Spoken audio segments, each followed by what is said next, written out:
लेकिन जब बार बार मुझे कुछ लोगों ने, जो नवगीत के प्रबुद्ध व्यक्ति थे, उन्होंने कहा कि ये आपकी कविताएं नवगीत है, तब मुझे लगा कि ये कौन सी चीज़ है जिसको कि मैंने बीए में भी नहीं पढ़ा।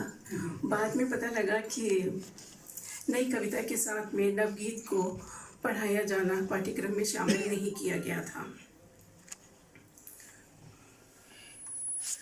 तब मैंने वेब पर कुछ कार्यक्रम चलाकर इसकी लोकप्रियता को, इसको सब तक पहुंचाने की कोशिश करी। और तब हमें पता लगा कि भारत में भी बहुत सारे लोग इसके बारे में नहीं जानते हैं। तो छोटे छोटे गांवों से भी लोग इसमें जुड़े, जैसे कि हमारा एक साथी जो एक बार आए भी थे यहाँ पे, नरवर से, मध्य प्रदेश में एक छोटी सी जगह है, उन्होंने सीखा और देश विदेश में बहुत सारे लोगों ने नवगीत लिखना शुरू किया। और हम लोग ने ये कार्यक्रम जब पहली बार किया तो सब लोग कह रहे थे कि 20 साल पहले शंभू जी ने कार्यक्रम किया था, उसके बाद उत्तर प्रदेश में कोई कार्यक्रम नहीं हुए। जबकि मुझे ऐसा लगता है कि शायद बिहार और मध्य प्रदेश में होते रहे कुछ कार्यक्रम बीच बीच में। पर जब से हम लोग ने कार्यक्रम शुरू किया है, मुझे लगता है कि साल में 2-3 कार्यक्रम या उससे ज़्यादा भी कार्यक्रम उत्तर प्रदेश के शहरों में होते हैं। और इससे मैं अपने महोत्सव की बहुत सफलता समझती हूँ। तमाम सारे नए लोग इससे जुड़े हैं, देश से, विदेश से, गाँवों से। तो मैं समझती हूँ कि आज हम जहाँ तक पहुँचे हैं 9 सालों में, ये बहुत बड़ी सफलता है। और अगले साल हम इसका 10वां वर्ष मनाएंगे।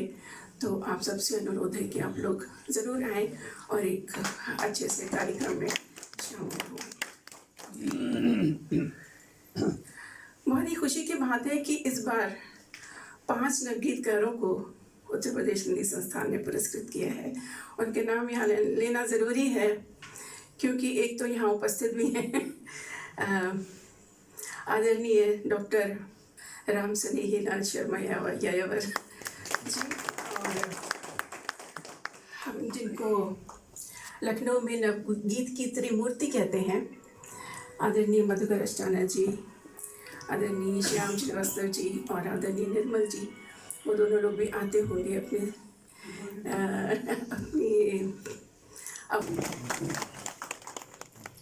तो ये हमारा जो सांस्कृतिक संस्थान है, और ये विशेष रूप से हमारे नए लिखने वालों के लिए है कि वो समझें कि नवगीत क्या है और क्या नहीं है। इसके बाद हमारे 3 नए नवगीतकार शायद उपस्थित हो चुके हैं, और जो 3 बाकी थे वो किसी कारण से नहीं आ पाए या शायद थोड़ी देर में आ जाएंगे। तो वो अपनी नवगीत का पाठ करेंगे और हमारे जो प्रबुद्ध विद्वान हैं उनके कविताओं के बारे में समीक्षा करेंगे। तो सबसे पहले मैं यायावर जी को आमंत्रित करती हूँ, वे आएँ और नए लोगों को समझने के लिए नवगीत के बारे में कुछ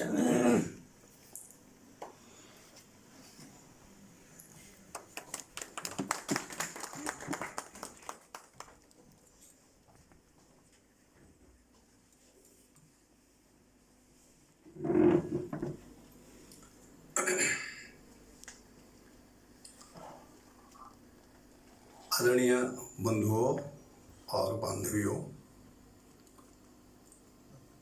जहाँ वैदुष्य को गरिमा देने वाले बहुत अधीत और कार्यत्री और भावित्री दोनों प्रकार के प्रतिभाओं से संपन्न आदरणीय राधेश्याम शुक्ल जी छंद और नवगीत के क्षेत्र में निरंतर नए प्रयोगों से उसे संपन्नता प्रदान करने वाले और संगठन के क्षेत्र में अद्भुत काम करने वाले भाई निर्मल शुक्ल जी, और वो बहुत कोमल कंठ से नवगीत को जन जन तक पहुंचाने वाले आदरणीय धनंजय सिंह जी, और उसे नवगीत को विदेशों तक पहुंचाने में सोशल मीडिया के माध्यम से निरंतर प्रयास करने वाले भाई जगदीश व्योम और आदरणीय पूर्णिमा वर्मन जी जैसे लोग उपस्थित हों। वहाँ मुझे सबसे पहले नवगीत के संबंध में बात करने के लिए बुलाया जाए, तो मुझे संकोच होता है, अत्यंत तो मुझे आह्लादकारी भीतर से है। संकोच होता है। और पर फिर बाद में मैं सोचता हूँ कि बड़े जो भवन होते हैं उन भवनों में फाटक पर कुछ द्वारपाल रहते हैं और किसी भी अतिथि को भीतर प्रवेश देने से पहले वे अतिथि को प्रणाम करते हैं, फिर दरवाज़ा खोलते हैं। तो ये जो नवगीत के भवन के द्वारपाल का काम है वो मेरे जिम्मे दिया गया है और उसे मैं प्रयास करता हूँ कि ठीक से संपन्न करूँ। छोटी छोटी कुछ बातों के माध्यम से मैं प्रयास करूँगा कि अपनी बात को आप तक पहुँचा सकूँ। सबसे पहले अभी पिछले दिनों स्वर्गीय महेश अनग जी की पत्नी श्रीमती प्रमिला जी के माध्यम से उनके उनकी मृत्युपरांत उनके 2 नवगीत संकलन प्रकाश में आए। एक संकलन तो पांडुलिपि के साथ, इस बीच में 2 संकलन मेरे हाथ से निकलकर पांडुलिपि आई, पूरा का पूरा मुझे देखना तैयार करना पड़ा, उसके बाद वो प्रकाशित हुए। तो फिर माली रंगोली एक संकलन उनका आया है और वो पूरी तरह से प्रारंभ से लेकर अंत तक मेरे हाथों में रहा। महेश अनग का एक गीत है, वो कहते गीत उठो बेटे चलने को मन तैयार करो, गीत उठो बेटे चलने को मन तैयार करो, दूध नहा अमरोती खाकर आंगन पार करो, सदकर चलना मोचना आए छंदों में लय में, क्या बात, सदकर चलना मोचना आए छन्नों में लय में, संतरासों को जय करना है छोटी सी वय में। क्या बात, क्या बात। स्वर को साधो शब्दों को पानीदार करो, गीत उठो बेटे चलने को मन तैयार करो। और एक अंतिम जो बंद है इसका वो मुझे बहुत प्रिय लगता है। वो कहते जिनसे बैर जन्म का उनके द्वारे पर जाना, जिनसे बैर जन्म का उनके द्वारे पर जाना, एक फूल 2 अक्षत ढाई आखिर दे आना, कहना महाबली हो तो रस का संहार करो। ये जो गीत के लिए उन्होंने कहा है वो मैं मानता हूं आदर्श। प्रश्न ये है कि गीत और नवगीत के बीच में संबंध क्या? ये द्वंद्व इसलिए है कि कई बार नए लोग जब जुड़ते हैं तो वे पूछते हैं कि साहब नवगीत लिखने की विधि क्या है? कोई विधि नहीं है, आप गीत लिख रहे हो ना, गीत ही नवगीत हो जाएगा। इंद्र जी ने बड़ी आसान बात कही थी, उन्होंने कहा हर नवगीत पहले गीत है हो, परंतु हर गीत नवगीत नहीं है। नवगीत का गीत होना पहला अनिवार्य, इसलिए गीत की जो शर्त है वो नवगीत पर लागू होंगी। तो मैं एक सामान्य सी से उदाहरण से बात करूं, अध्यापक हूं इसलिए उदाहरण से बात करना अच्छा लगता है। एक विशाल वटवृक्ष होता है, वटवृक्ष जब बड़ा होने लगता है तो उसकी शाखाओं से जड़ें निकलना शुरू हो जाती हैं। वे जड़ें भूमि में आकर के जगह बना लेती हैं और एक नया वृक्ष तैयार हो जाता है। सुनते हैं दक्षिण में कोई वृक्ष है जो मीलों में फैला हुआ है। इसी तरह वो जो नया वृक्ष है वो अपने मूल वृक्ष से जुड़ा हुआ भी है और उसका अलग अस्तित्व भी है। गीत और नवगीत की स्थिति यही है। गीत विशाल वटवृक्ष है जो मूल है और नवगीत उसकी शाखाओं से निकला हुआ दूसरा वृक्ष है जो जुड़ा भी है और उसका अलग अस्तित्व भी है। इसलिए गीत और नवगीत को लेकर कुछ चौंकाने वाले वक्तव्य देने वाले लोगों से मेरी सहमति नहीं बनती। बहुत अच्छी बात, बहुत अच्छी बात, बहुत अच्छी बात, बहुत अच्छी बात कही। भाई पिता कुर्ता और धोती पहनते थे, बेटा अगर जीन्स और टॉप पहनने लगा तो इसके कारण पिता पुत्र का संबंध खत्म थोड़ा ही हो जाएगा। जन्य जनक संबंध है गीत और नवगीत में और वो रहेगा। हम जब नवगीत की चर्चा करेंगे तो गीत तक जाएंगे, और गीत के चरम विकास की चर्चा करेंगे तो नवगीत तक जाएंगे। ये अनिवार्यता है। दूसरी बात जो मैं कहना चाहता हूं वो ये है कि नवगीत की आवश्यकता क्यों पड़ी 1950-55 के आसपास, 60 के दशक में। जितनी विधाएं साहित्य की थी, कुछ तो नई विधाएं पनपी। जैसे पत्र को साहित्य का दर्जा मिल गया, रिपोर्टाज एक नई विधा के रूप में सामने आ गया, रेखा चित्र एक नई विधा आ गई। परंतु कुछ जो पारंपरिक विधाएं थीं, उनके संबंध में उनके रचनाकारों को यह लगा कि जो वर्तमान जीवन जिस तेजी के साथ बदला है, जीवन में जो विसंगतियां, विद्रूपताएं, कठिन परिस्थितियां, महानगरीकरण, औद्योगिकरण और यांत्रिकीकरण आया है, उस सब के कारण मानव वृत्तियों में जो परिवर्तन हुआ है उसे अभिव्यक्त करने में जो हमारी पारंपरिक विधा है, उसके पुरातन जो ढांचा है उसमें व्यक्त करने में असुविधा आ रही है। इसलिए हर विधा में परिवर्तन हुआ और उनके साथ कोई नया विशेषण भी लगा। कविता नई कविता, कहानी नई कहानी, निबंध ललित निबंध, उपन्यास आंचलिक उपन्यास, ये सब बने तो गीत भी नवगीत बना। जिनको ये लगता है कि भाई गीत पारंपरिक है, मने कहीं भी कहानी और नई कहानी के बीच में द्वंद्व नहीं हुआ। आदरणीय धनंजय जी लंबे समय तक कादम्बिनी के संपादक रहे हैं, तो क्या कभी ऐसा हुआ किसी का कोई आलेख कभी आया हो कि पुराने कहानीकार ने ये कहा हो कि भाई ये नई कहानी क्या है, ये क्या बकवास कर रखी है, कहानी तो आदि विधा है, उसमें ये नई कहानी क्या चीज है? नहीं आया होगा मेरे ख्याल में। नहीं। परंतु गीतकारों में कुछ ऐसे हैं जो आज भी वक्तव्य ये दे रहे हैं कि नवगीत क्या होता है, गीत तो शाश्वत है इसलिए गीत रहना चाहिए। तो कहानी भी तो आदि विधा है, कहानी को नई कहानी क्यों? निबंध में ललित निबंध क्या विषय है?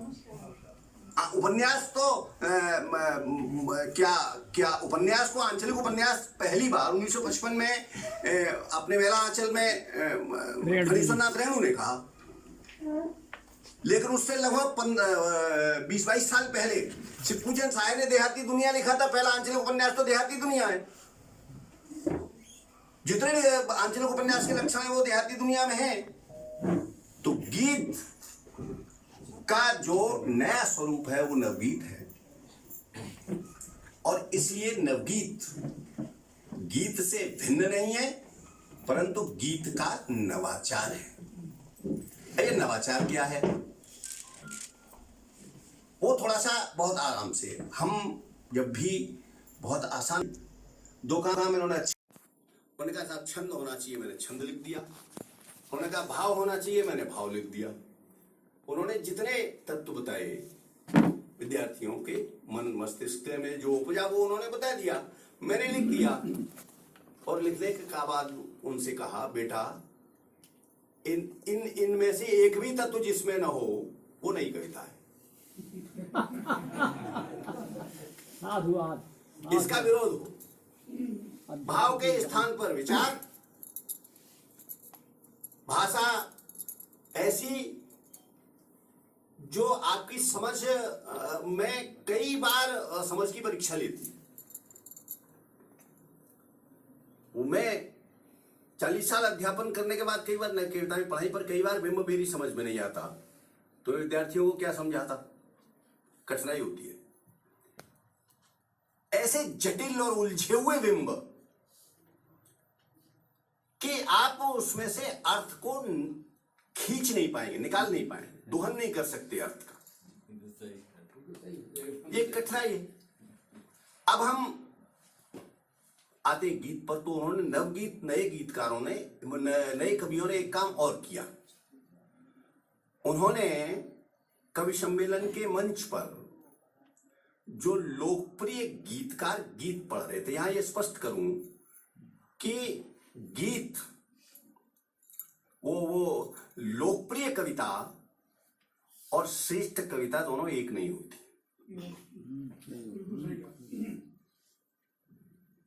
मैं बहुत धृष्टता के साथ कविता के मानदंड तुलसीदास का नाम लूंगा। महाकवि तुलसीदास की रचना रामचरितमानस लोकप्रिय है, सर्वश्रेष्ठ कविता उनकी विनय पत्रिका है। हम कई बार लोकप्रिय कविताओं पर तालियां सुन लेते हैं, नहीं बजाते तो हमारे कवि सम्मेलन के मित्र आग्रह पूर्वक बजवा लेते हैं, सीधे सीधे कहकर भैया ताली बजाओ, नहीं बजाए तो वो मुझे इस पर आपका आशीर्वाद चाहिए। वो भिन्न भिन्न तरीके हैं और कुछ फुअरपन के तरीके भी हैं। जो ताली नहीं बजाएंगे वो अगले जन्म में जगह जगह ताली बजाएंगे वगैरह वगैरह, वो ताली बजवा लेते हैं। जिन पर तालियां अपने आप भी बज गई वो लोकप्रिय कविता है, लेकिन वो श्रेष्ठ कविता नहीं है। और कवि सम्मेलनों ने जो बहुत कई अहित किए हैं हिंदी कविता के, उनमें से एक अहित ये भी है कि तालियों को कविता की श्रेष्ठता का मापदंड बना दिया है। तालियां कविता की श्रेष्ठता का मापदंड नहीं है। अच्छी कविता का, लोकप्रिय कविता का मानदंड है, श्रेष्ठ कविता का मानदंड नहीं है। तो उन्होंने क्या किया कि गीत लोकप्रिय था मंच पर, और बच्चन जी ने ऐसी धारा प्रवाहित कर दी थी जिसमें जीवन की नित्य नैमित्तिक जो बातें हो रही थी छोटी छोटी, वो भी कविता में आ रही थी। और एक निराशा, क्योंकि उनके अपने जीवन में एक निराशा आ गई थी, उनका अनुकरण करने वाले बहुत पैदा हो गए। और फिर जगह जगह ऐसे गीतों को गाने वाले और सस्वर पाठ करने वाले लोक गीतकार, तो मंच के गीत में जो दुर्बलताएं थी, जो कमियां थी, उन कवियों को, उन कविताओं, उन सारी दुर्बलताओं को नवगीत पर स्थापित करके, गीत पर स्थापित करके जबरदस्ती थोप कर नई कविता के कवियों ने गीत की उपेक्षा प्रारंभ कर दी। और सबसे असहनीय उपेक्षा ये थी कि 25 साल तक इन नए कवियों ने आलोचना के लिए भी गीत का नाम नहीं लिया, किसी गीतकार का नाम नहीं लिया। और आश्चर्यजनक रूप से नए कवियों और नए समीक्षकों से बड़े अनपढ़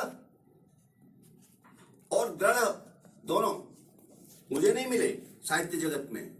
55 साल पहले वो ये कहते थे कि गीत नए जीवन के विद्रूपित यथार्थ विषमताओं, विसंगतियों और कठोर जीवन के जो बदलाव हैं उन सबको व्यक्त करने में असमर्थ है। ये 55 साल पहले कह रहे थे। 55 साल बाद आज भी नए कवि यही कह रहे हैं। अब एक नई कविता की पुस्तक का विमोचन हुआ हमारे शिकोहाबाद में, और वो पुस्तक पर मुझे भी बोलना था शुरू में, तो बाद में उस पर जो बोलने वाले आए उन्होंने कहा कि क्या वो नई कविता के समीक्षक थे। उन्होंने कहा क्या विखंडनवाद, उत्तराधुनिकतावाद और इन सब चीजों को समझे बिना आज की कविता को समझा जा सकता है? अब बड़ी कठिनाई है।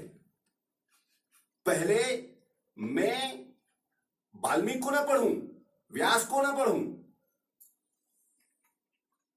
गीत गोविंद को ना पढ़ूं, बुद्ध को ना, और क्या नाम है, विद्यापति को नहीं पढ़ूं, तुलसी को नहीं पढ़ूं, सूर को नहीं पढ़ूं, विखंडनवाद पहले पढ़ूं, तब कविता आज की मेरी समझ में आएगी। नवगीत ऐसी कोई शर्त नहीं लगाता। भारतीयता के रंग में रंगी हुई जो विधा है वो नवगीत है।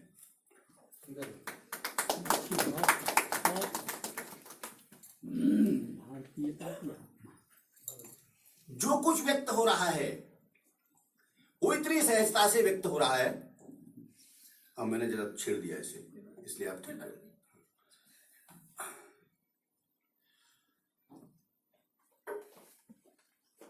अब क्या क्या नवाचार आया?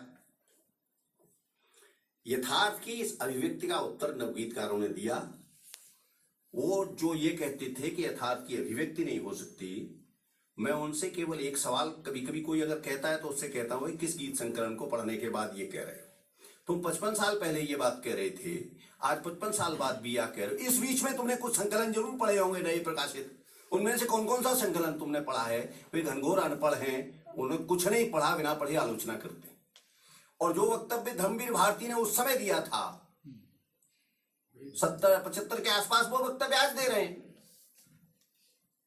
तो कुछ पढ़ो ना, हम पढ़कर हमारे गीतों में। मेरे एक मित्र घनघोर विरोधी गीत के, उन्होंने एक सेमिनार में मेरी उनकी भेंट हुई। आदरणीय माहेश्वर तिवारी जी भी थे, मैं भी था। उनका जो विषय था वो था नवगीत का उपसंहार, और बड़ी दृढ़ता के साथ पढ़ा। उसके बाद ही मुझे आमंत्रित किया गया। खैर उसके कई वर्ष बाद वो एक जगह मिले मुझे, तो मैंने उनसे कहा, वो बड़े अच्छे मित्र हैं और समीक्षक बहुत अच्छे हैं। जिसको आप बगनखी भाषा कहते हैं समीक्षा की, वो उनके पास है। जनवादी चिंतन के, जनवादी चिंतन वाले। मैंने उनसे कहा, वामपंथी, हाँ, मैंने उनसे कहा कि भाई आप मेरे गीत की कुछ पंक्तियां सुनो। तो उन्होंने कहा कि सुनाइए। तो मैंने कहा, मेरे गीत है, उसकी कुछ पंक्तियां हैं। नदिया नाव घाट मछुआरे, जाल पाल कुसकांस किनारे, सबके अपने अपने दुख हैं। क्या बात, क्या बात। तट के बटने सूनी आंखों देखी कछुओं की हत्याएं, खेतों में अब कर्ज उग रहा या उग रही आत्महत्याएं। खेतों में अब कर्ज उग रहा या उग रही आत्महत्याएं, चौपालों पर कब्जा करके बैठ गई मूछें हत्यारी। झींक रहा घुरहू लक्ष्मणिया 30 साल की बैठी क्वारी, छप्पर ताल बाग ओसारे, होरी के सपने बेचारे, सबके अपने अपने दुख हैं। तो वो ये पंक्तियां सुनकर उछल पड़ी और बोली, यार ऐसा लिखा जाए गीत में तो हम आलोचना काहे को करें। तो मैंने कहा, भैया यही तो लिखा जा रहा है, दुर्भाग्य ये है कि आप पढ़ नहीं रहे। मैं कोई यायावर अकेला थोड़े ये लिख रहा है, सारे नवगीतकार यही लिख रहे हैं, आप पढ़ते नहीं हो। तो पढ़ो। और बाद में उन्होंने मेरे एक संकलन की भूमिका लिखी, बड़ी प्रशंसा के साथ लिखी। मैं ये कह रहा हूं कि नई कविता के कवि जो आलोचना कर रहे थे नवगीत की, जो उपेक्षा कर रहे थे गीत की, उस उपेक्षा का प्रत्युत्तर देना रचनात्मक धरातल पर बहुत जरूरी था। शायद मुझे लगता है कि एक गलती ये तो हुई कि जिस तरह सामूहिक संगठन बनाकर उन लोगों ने ये काम शुरू किया था, वैसे ही उसके प्रतिरोध में खड़ा होना बहुत जरूरी था। हमारा गीतकारों का संगठन बनता, परंतु गीतकार जो मंच पर थे उनके पास तो दाम भी था और कुछ और भी था जो सुविधा से उपलब्ध हो रहा था। तो उन्हें यह लग रहा था कि हम लोकप्रिय हैं, इसलिए ये लोग आलोचना करते हैं और हमारा क्या बिगड़ने वाला है। उन्हें ये नहीं समझ में आया कि बौद्धिकता के क्षेत्र में धीरे धीरे उनके नीचे की जमीन खिसक रही है। ये प्रयास उन्होंने नहीं किया। हमारे नवगीतकारों ने जो रचनात्मक स्तर पर तो काम किया, बहुत लिखा, परंतु सामूहिक संगठन बनाकर उस दिशा में उत्तर दिया जाना चाहिए था, ये प्रयास उनके द्वारा नहीं हुआ। होता तो शायद अब हो रहा है। अब ये हो रहा है कि नई कविता धीरे धीरे अपने आप आउट होती जा रही है और उसकी चर्चा करने वाले जो पत्रिकाएं कभी नवगीत की या गीत की चर्चा नहीं करती थी, वो नवगीत विशेषांक निकाल रही हैं। और सोशल मीडिया पर तो हमारे मित्रों के प्रयास से ये स्थिति हो गई है कि अब नवगीत के अतिरिक्त दूसरे विषय की चर्चा बहुत कम हो गई, बहुत हो रहा है। अब इस यथार्थ में उन्होंने परिवर्तन, इस विद्रूपित यथार्थ का चित्रण नवगीत भी कर सकता है, ये स्थापित किया गया। लेकिन इस दिशा में मेरी धारणा में एक बड़ा परिवर्तन आदरणीय पूर्णिमा जी से एक बार वार्तालाप के बाद इनकी और मेरी व्यक्तिगत बात हो रही थी। तो मैं भी अपने आलेखों में यही स्थापित करता रहा कि जीवन के विद्रूपित, कठिन, विषम और न जीने लायक परिस्थितियों में भी आदमी के जीने की मजबूरी, इसको व्यक्त करता है नवगीत। इन्होंने कहा, लेकिन जो विदेश में रह रहे हैं उनके जीवन का ये यथार्थ नहीं है। उनके जीवन के सामने ये स्थितियां नहीं है और ये यथार्थ नहीं है, इसलिए इसमें परिवर्तन होना जरूरी है। मुझे भी कुछ बात समझ में आई और फिर मैंने सभी दृष्टियों से देखना प्रारंभ किया। मैं 20वीं सदी के 9वें दशक के दो गीतों की, और ये प्रारंभ से नवगीत में था, यथार्थ के दोनों रूप। मैं एक भाई को जानता हूं जो विश्वविद्यालय में इस समय हेड ऑफ द डिपार्टमेंट है, प्रोफेसर है। वो जहां रहता है, जो उसका मूल स्थान है, उस स्थान पर जाता है, कई बार जाता है साल में, लेकिन पिताजी से मिलने नहीं जाता। पिताजी वहीं रहते, क्योंकि पिताजी ने जब बंटवारा हुआ तो छोटा भाई जो आर्थिक स्थिति में कमजोर था उसको 1 लाख रुपया ज्यादा दे दिया था। ये व्यक्ति नहीं जानता, ये व्यक्ति नहीं जाता उनसे मिलने। ये विद्रूपित यथार्थ है समाज का, रिश्तों का यथार्थ है समाज का। एक और भाई को जानता हूं फिरोजाबाद में। दोनों भाइयों में आपस में भयंकर विरोध था। बड़ा भाई बहुत संतुलित मन का था, लेकिन छोटा भाई कुछ व्यापार में कुछ हल्का था, इसलिए वो दोनों व्यापारी थे। छोटे के व्यापार फेल हो गया। उन दोनों के बीच में एक बड़े भाई का मित्र था।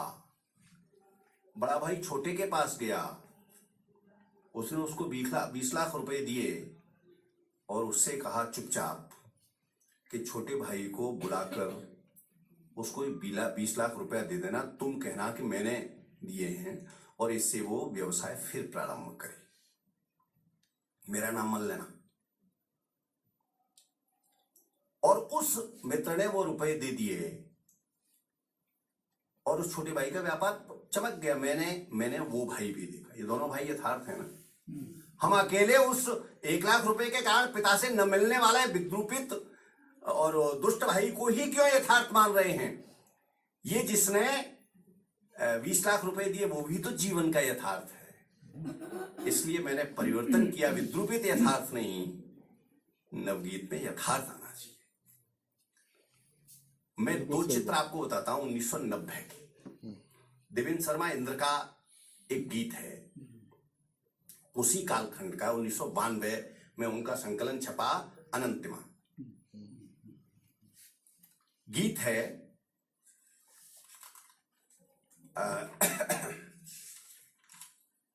गीत की कुछ पंक्ति आपके सामने रखता हूं। पीछे करते रहना स्वर्ण काव्य की रचना, पहले तो लाकर दो मिट्टी का तेल। पीछे करते रहना स्वर्ण काव्य की रचना, पहले तो लाकर दो मिट्टी का तेल। चिंतन के कानों में गूंज रही चौखट पर अनसुलगे चूल्हे की चौकस चेतावनी। फिर सुनिएगा, चिंतन के कानों में गूंज रही चौखट पर अनसुलगे चूल्हे की चौकस चेतावनी। आटे में सने हाथ पूछ रहे हे कविवर, बच्चे क्या खाएंगे पल्लव कामायनी। बच्चे क्या खाएंगे पल्लव कामायनी। अच्छा ही होता तुम यद रहते एकाकी, काहे को रोपी यह कुनवे की बेल। अब इसका एक बंद और सुनिए। कहते फटे हुए जूतों से झांक रही उंगलियां,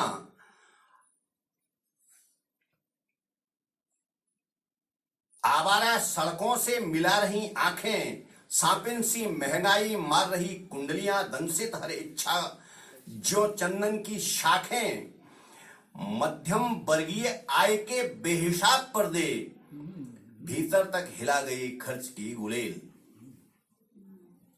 पीछे करते रहना स्वर्ण काव्य की रचना, पहले तो लाकर दो मिट्टी का तेल। ये महानगरीय जीवन में गांव से या कस्बों से आकर महानगर में बसे हुए जीवन के परिवार का यथार्थ है, और ये 1992 में लिखा गया। ये भी एक यथार्थ है। इस यथार्थ को नवगीत ने अपनाया और लाए। उसी दशक में ग्रामीण जीवन या लोक चेतना जिसको कहा जाता है, उस लोक चेतना के सबसे समर्थ नवगीतकार गुलाब सिंह गुलाब सिंह ने एक गीत लिखा, वह दोनों को एक ही रसक की रचना है इसलिए बता रहा हूं। वो कहते हैं, हरे लहरे खेत से टहकारती सोना पतारी, हरे लहरे खेत से टहकारती सोना पतारी, ले रहे बाबा हरि का नाम, खींचती अम्मा पकड़कर कोर चादर की, उठी दादी जगी अंगड़ाइयां, खनकता आंगन खंगरते बर्तनों से, खनकता आंगन खंगरते बर्तनों से, लीपती चौका उसारा, भोर सी भौजाइयां, दोहनी में धार बजती है सितारों सी, सुबह से संगीत, सुबह के संगीत होते काम, भोगते दो रोटियों का सुख, झुके दादा कमर पर हाथ दे सोंटा उठाया, टहल कर खलियान पोकर गांव अपनी बड़ी दुनिया, नीम के नीचे वहीं आसन जमाया, पीठ पर चिपका हुआ मुन्ना चिकोटी काटता है, खींच कर हंसता बुढ़ापा का। चिकोटी, क्या बात है।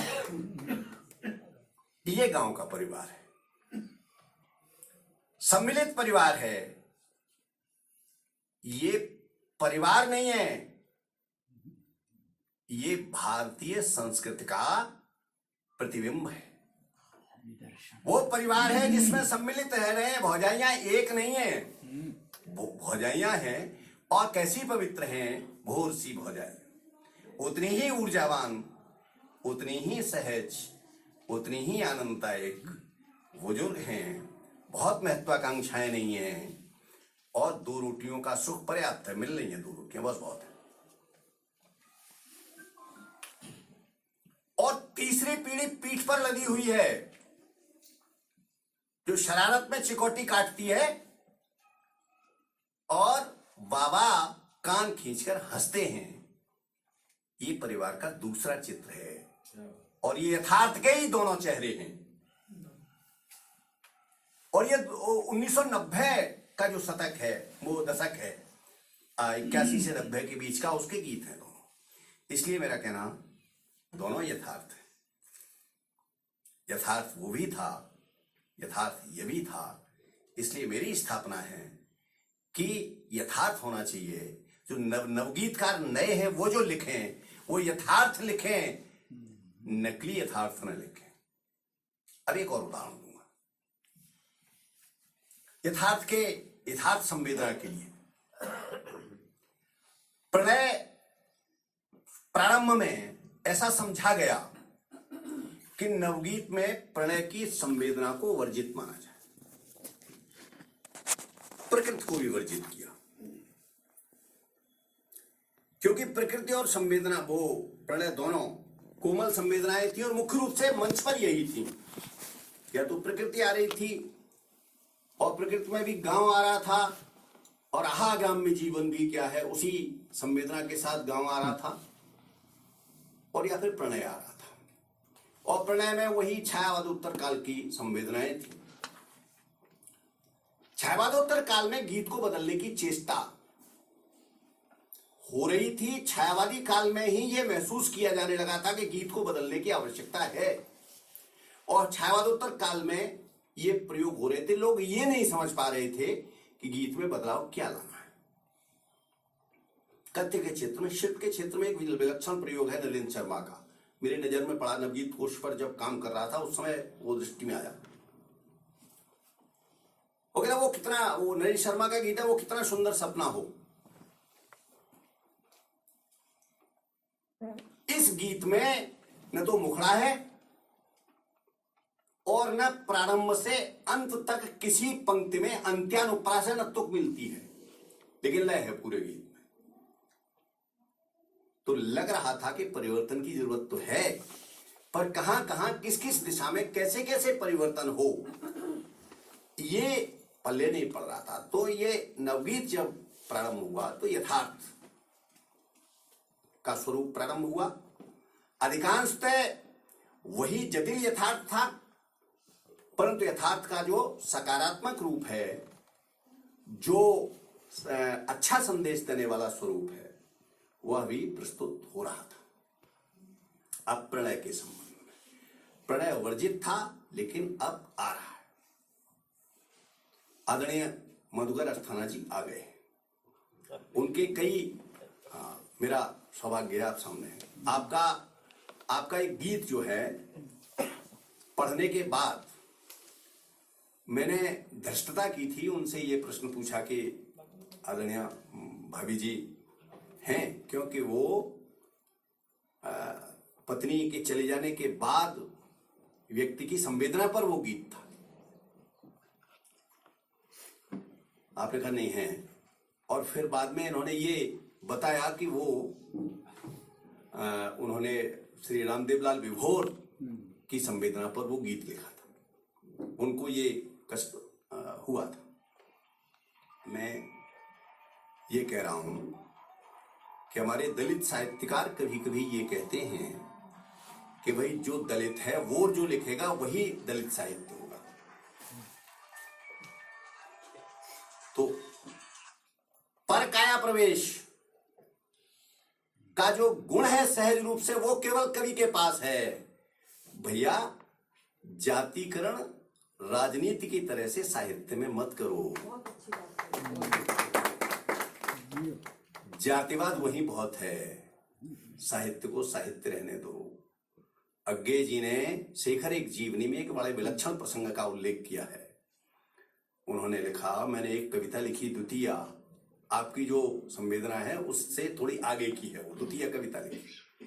द्वितीय कविता पर एक मित्र का वो एक किसी ने पत्र लिखा, उन दिनों मोबाइल इतना नहीं था, तो मित्र ने लिखा, उसने लिखा, किसी परिचित ने, अपरिचित पाठक ने उनको पत्र लिखा कि मैं आपके दुख से परिचित हूं, क्योंकि मैं भी मेरी भी पहली पत्नी चली गई है और दूसरा विवाह हुआ है, और वही दर्द मैं झेल रहा हूं जो आप झेल रहे हैं।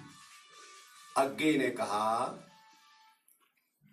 उस समय मेरी अवस्था 29 वर्ष थी और मेरी शादी नहीं हुई थी। माने फिर उन्होंने सैद्धांतिक रूप से ये घटना सुनाने के बाद कहा, आत्मानुभूत और आत्मघटित इन दोनों में अंतर है, और हमारे दलित साहित्यकार आत्मघटित को आत्मानुभूत बनाना चाहते, ये गलत। ये भय ज्यादा सता रहा है कि कहीं ऐसा ना हो कि आत्मानुभूति वाला कोई साहित्यकार हमसे ज्यादा किसी दलित की पीड़ा चित्रित कर दे, तो वो ज्यादा उसके ज्यादा पाठक हो जाएंगे, इसलिए उसका जातिवादीकरण किया जा रहा है। बहरहाल मैं उस दिशा की ओर जाता हूं कि प्रणय की जो अनुभूति हम नवगीत में ला रहे हैं वो ठीक उसी प्रकार की है जैसी आपके गीत में है, और जैसी चंद्रपाल शर्मा शीलेश के एक गीत में है। शीलेश जी बुजुर्ग साहित्यकार, उन्होंने लिखा एक गीत, अर्धशती बीत गई मन गगरी रीत गई, उसकी भी देय यष्टि टूट गई होगी। 50 साल पुरानी प्रेमिका की संवेदना को कवि याद कर रहा है। मेरा एक गीत है, आओ रानी रसघट पी लें, फिर से कुछ मोह क्षण जी लें। वो भी चेहरे को सलवटें सौंपनी केशों ने पीकर उजलापन, दर्द उभर आया घुटनों में, होने लगी दांत में टीशन, चमक जागने लगी रीढ़ में, कंधे कमर विनम्र हो गए, मधुवन गंध चांदनी वाले सपने जाने कहां खो गए। ये सहज अनुभूति है जो यथार्थ परक है। अब स्वाभाविक है कि मैं जो 7वें दशक के आसपास पहुंच रहा हूं, मेरी प्रणयानुभूति में अगर चांदनी, सावन, धूप, गंध, कमल और गुलाब आ रहे हैं तो वो नकली अनुभूति है, और जो मैं अनुभव कर रहा हूं वह किसी नव युवा या युवती गीतकार के गीत में वो अनुभूति नहीं होगी। लिखें वो जो आप अनुभव कर रहे हैं, अनुभव का अनुभव ही अनुभूति है। राम प्रसाद, उनका चतुर्वेदी जी का एक बहुत अच्छा वाक्य, उन्होंने कहा अनुभव का अनुभव होना ही अनुभूति है। तो जो आपको अनुभव का अनुभव दे उसको लिखिए, सहज रूप से लिखिए। प्रणय भी अस्वीकृत नहीं है, लिखा जा सकता है, प्रकृति पर लिखा जा सकता है, परंतु आप शरद ऋतु पर ही क्यों लिख रहे हैं और वसंत पर ही, मधुमास पर ही क्यों? जेठ की तपती हुई दोपहरी पर भी लिखिए। और जब पाला गिरता है और आपका सारा घर पूरा घर जब बंद हो जाता है, घर के अंदर निकलने की हिम्मत नहीं पड़ती, उस समय भी लिखें। ये तो हुआ कथ्य के क्षेत्र में यथार्थ का चित्रण हो, परंतु सकारात्मक और केवल नकारात्मक नहीं।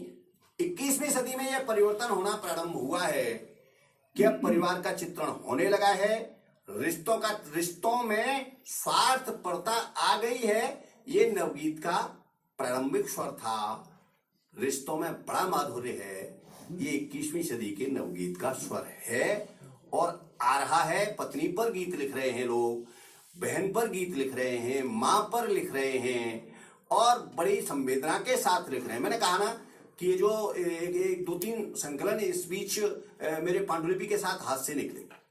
मैं ज्यादातर शहरी जीवन में परिवार को लेकर बड़ा नकारात्मक चित्र आते रहे हैं सामने। शहरी जीवन में कहते हैं भाई पिता आ गए, परिवार आ गया, घर आ गया है, घर से भाई आ गया, भाभी आ गई, तो छोटा सा फ्लैट है, उसमें कहाँ रहे। तो पत्नी जो है वो पति को डांटती है, डपटती है। इस तरह के गीत बहुत आए। रिश्तों में सूनापन आ गया, रिश्तों में निष्ठुरता आ गई, रिश्तों में स्वार्थ आ गया है। ये सब बातें गीतों में कही गई नवगीतों में।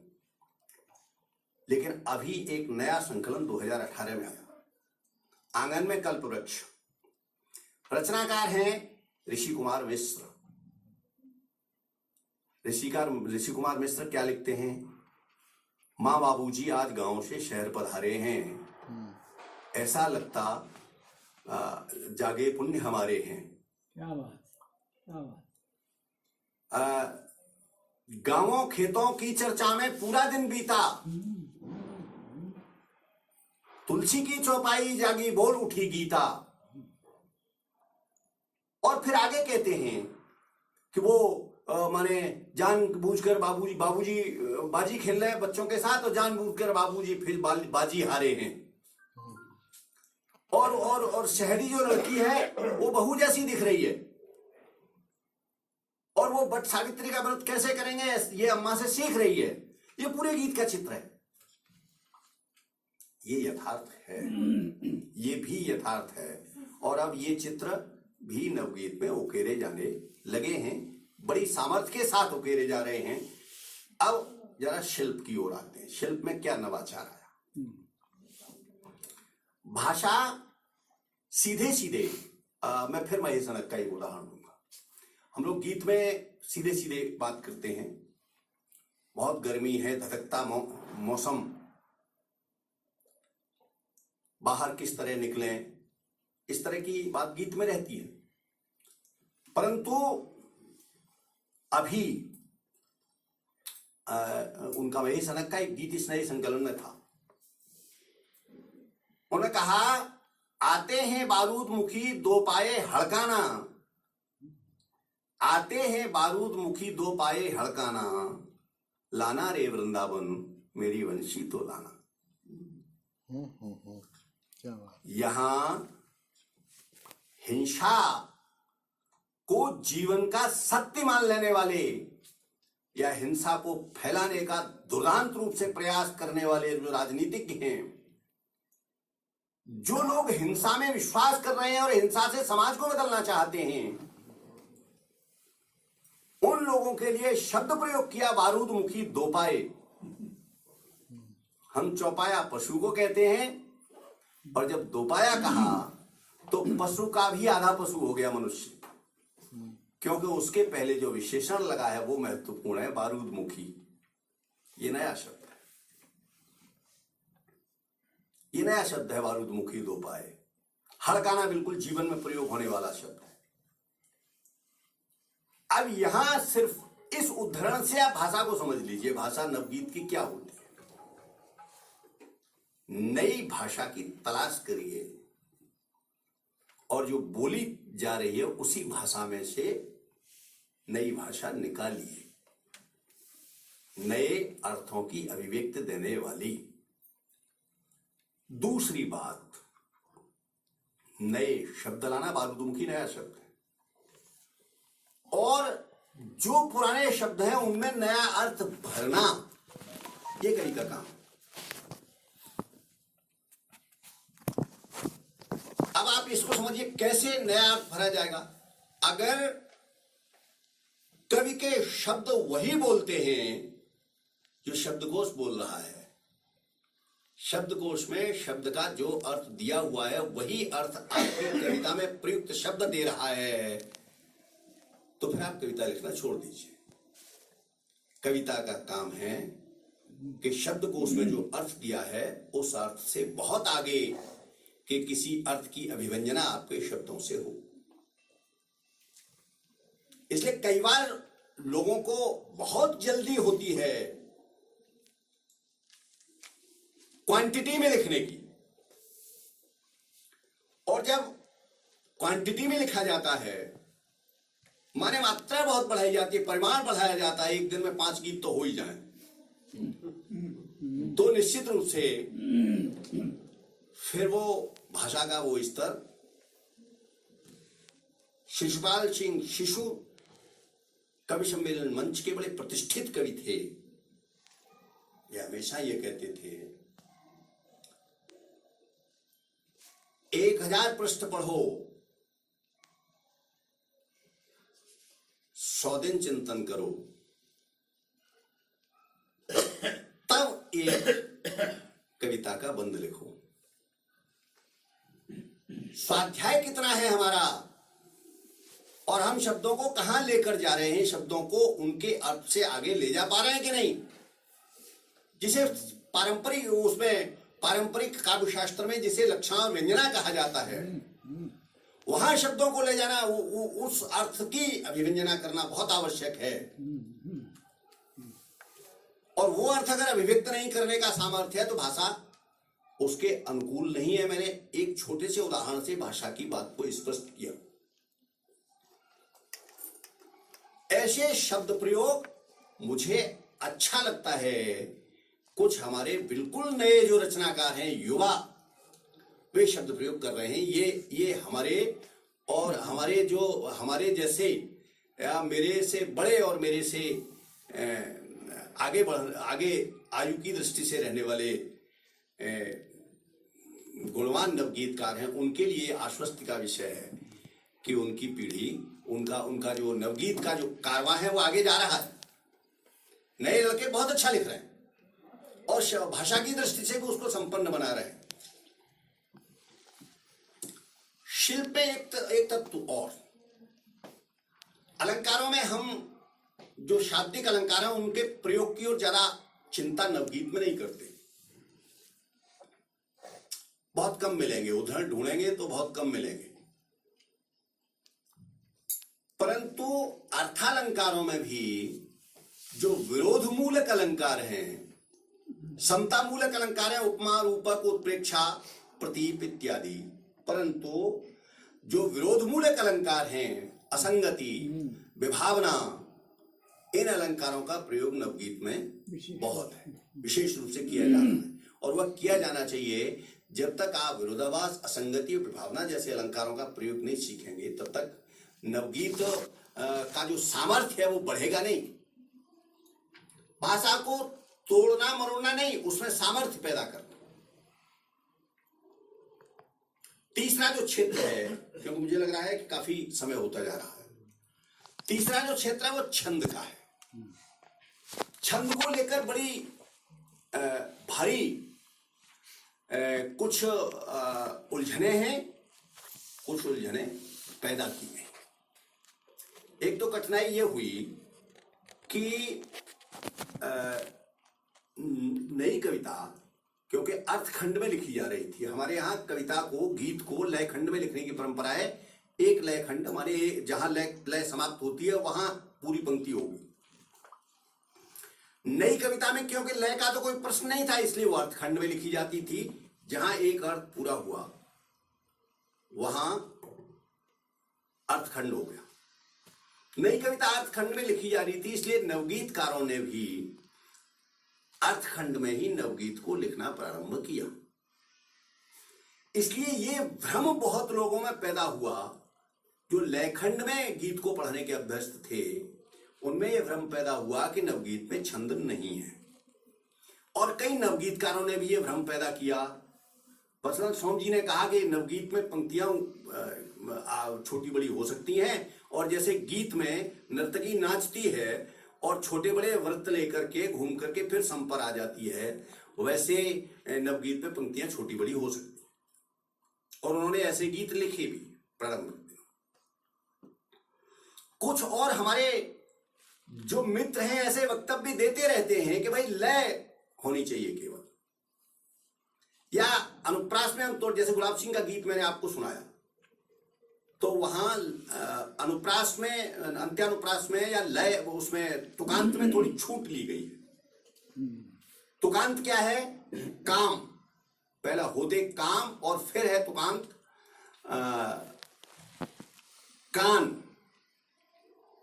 और काम और कान की तुक नहीं मिलती, परंतु इतनी छूट नवगीत ने ले ली है कि तुकांत में थोड़ा बहुत हेर फेर, आपकी तुक सांप से मिला लेते, कुआ की तुक धुआं से मिला लेते, ये छूट तो ले ली है। परंतु छंद के परित्याग के संबंध में जो वक्तव्य देते हैं वो भ्रम उत्पन्न करने वाले हैं। पहले तो मैं ये अर्थखंड वाली पंक्ति से, अर्थखंड वाली बात से उद्धरण स्पष्ट करता हूं। पहले गुलाब सिंह वाले गीत से ही आपको स्पष्ट कर रहा हूं। हरे लहरे खेत से में, हरे लहरे खेत में, एक पंक्ति, अगली पंक्ति टहकारती सोना पतारी, दूसरी पंक्ति ले रहे बाबा हरि का नाम, ये तीसरी पंक्ति। तीनों को आप एक पंक्ति में लिख दो तो ये मुखड़ा है गीत का, और छंद में है, छंद में है, ये छंद है। पंक्तियां एक छंद का एक चरण 3 पंक्तियों में लिख देने के कारण वो छंद विहीन नहीं हो गया, छंदहीनता नहीं है। नवगीत छंद में है, दृढ़ता से छंद का अनुपालन करता है। छंद का परित्याग या तो छंद का ज्ञान न रखने वाले असमर्थ लोग करते हैं, या वे लोग करते हैं जो नवगीत को बदनाम करना चाहते हैं। अब आगे वाली इसी का पहला बंद लीजिए। खींचती अम्मा पकड़कर कोर चादर की, एक पंक्ति, उठी दादी, दूसरी पंक्ति, जगी अंगड़ाइयां, तीसरी पंक्ति। इन तीनों को मिला लो तो एक पंक्ति बन गई। खींचती अम्मा पकड़कर कोर चादर की, उठी दादी, जगी अंगड़ाइयां, और अगली पंक्ति है खनकता आंगन खंगरते बर्तनों से, लीपती चौका उसारा, भोर सी भौजाइयां, ये एक पंक्ति। दोनों में अंगड़ाइयां और भौजाइयां में तुक मिल रही है। इसके बाद ये बन रहा है, गीत बन रहा है। कहां है छंद का परित्याग? समर्थ गीतकारों ने कहीं छंद का परित्याग नहीं किया, और जो कहते हैं लय मुख्य है और छंद का अनुगमन मुख्य नहीं है, उनके ज्ञान वर्धन के लिए नहीं, परंतु सहज रूप से कहूं, लय को नियंत्रित करने का काम ही छंद का है। छंद नहीं होगा तो लय नियंत्रित नहीं होगी। लय लानी है तो छंद को करो भैया। और वैसे तो लय में गद्य भी पढ़ी जा सकती है, समर्थ लोग पढ़ सकते हैं। स्वामी जी जैसे अच्छे स्वर का व्यक्ति हो तो गद्य को भी अगर पढ़ेगा तो स्वर में वो लय बना करके पढ़ देगा। छंद लय को नियंत्रित करता है, इसलिए छंद रखो, तभी उसमें नवगीत में नवता के साथ रखना है। हम कहते हैं नवगीत परंपरा का उच्छेद नहीं करता, परंपरा के सिरहाने कुछ ऐसा नया रख देता है कि परंपरा नई हो जाती है। सस्ता सा उदाहरण अध्यापकीय वाला, एक नाई ने कहा कि बाबूजी जानते हैं ये छुरा मेरे दादा के जमाने का है। दादा के जमाने का, हमने के दादा के जमाने को कितना समय हो गया? बोले 70 साल। आश्चर्य हुआ, एक छुरा 70 साल से चल रहा है। हमने कहा भाई इसके 2 हिस्से हैं, एक फल और एक बैटी। तो मैंने कहा इसका जो फल है वो वही है जो दादा के जमाने में था? बोले नहीं साहब, फल तो कई बार बदल गया है। तो मैंने कहा बेटी वही होगी जो दादा के जमाने में थी। बोले नहीं, बेटी भी कई बार बदल गई है, फल भी बदल गया, बेटी बदल गई, लेकिन छुड़ा 70 साल पुराना है बाबा के जमाने का। नवगीत का काम यही है। नवगीत परंपरा का उच्छेद नहीं कर रहा, परंपरा में नयापन दे रहा है, नवाचार दे रहा है, और छंद में भी यही कर रहा है, छंद में भी यही कर रहा है। अब जो अंतिम बात है वो ये है कि नवगीतकार ज्यादातर शिकायत ये करते हैं कि नवगीत में समीक्षा का अभाव रहा। अब नामवर जी तो जहां गए हैं वहां से उतरकर आपकी समीक्षा करने वाले नहीं। जब यहां थे तब भी उन्होंने आपकी समीक्षा नहीं की, वो आपके प्रतिपक्ष में खड़े थे। तो हम उनके पास जाकर अगर घुटनों के बल बैठकर प्रार्थना करते, हुजूर आप 2 शब्द लिख दीजिए, तो भी वो नहीं लिखते। वो उनका प्रतिपक्ष था, नवगीत को उच्छेद करना ये उनका पक्ष था, तो इसलिए वो तो नहीं लिखेंगे। सुधीर पचौरी जनवादी, आप उनसे आलोचना की अपेक्षा करो तो वो नहीं लिखेंगे, तो समीक्षा कहां से आएगी? समीक्षा जैसे नवगीतकारों ने अपने भीतर से भी समीक्षक पैदा किए, वैसे अपन लोग ही समीक्षा का काम करें। कुछ नवगीत कोश के संबंध में सूचनाएं देकर बात को समाप्त कर रहा हूं। नवगीत कोश पिछले 2 साल से मैं लगा था, एमेरिटस फेलोशिप के अंतर्गत वो मैंने पूरा किया है, पूरा हो गया है, विश्वविद्यालय अनुदान आयोग में सबमिट हो गया। अभी वो पुस्तकाकार छपा नहीं है। जो बंधु परिचय, अपना परिचय और अपने नवगीत संकलन का परिचय देखना चाहें और उसमें कुछ जोड़ने घटाने की आवश्यकता अनुभव करें, वे ऊपर की मंजिल पर 204 नंबर कमरे में हूं मैं, वहां आकर के उसे देख सकते हैं और जोड़ना या घटाना संभव हो तो उसे कर सकते हैं। दूसरी बात यह है कि मैं 70 पूरे कर चुका, बाकी 30 तो नहीं है कह सकता, परंतु जितना है सक्रिय जीवन वो गीत और नवगीत के लिए ही समर्पित रहेगा आगे वाले जीवन। मैं अध्यापक होने के कारण बहुत बिखराव रहा, उपन्यास पर, कहानी पर बहुत सारे काम किए और करवाए, परंतु अब आगे का जीवन पूरी तरह उसी के लिए समर्पित है। अगर किसी तरह की कोई आवश्यकता अनुभव करें तो मुझे करिएगा। अगली योजना मस्तिष्क में यह है कि 51 नवगीत संकलनों की समीक्षा ये प्रकाशित कराई जाए और नीचे और समीक्षा उस पूरे नवगीत का संस्करण का और उसका परिचय वो भी दे दिया जाए। सूचना 51 की पहले हो, और इसकी बोहने बहुत अच्छी हुई है।